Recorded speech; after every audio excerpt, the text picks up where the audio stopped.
You are looking at Julian's pronunciation guide, where we look at how to pronounce better some of the most mispronounced words in the world, like this other curious word. But how do you say what you're looking for today? Let's learn once and for all. I know there's been a lot of confusion around this name before, so let's learn how to pronounce it once and for all correctly, the way he would say his name. I believe he's considering changing his name, maybe. American actor, screenwriter, and producer.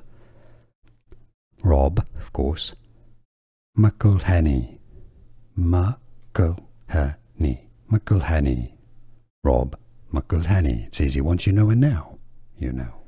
Here are more videos on how to pronounce more confusing words and names too many mispronounced. Like this video if you found it useful. I appreciate your support. I'll see you soon and thanks for watching.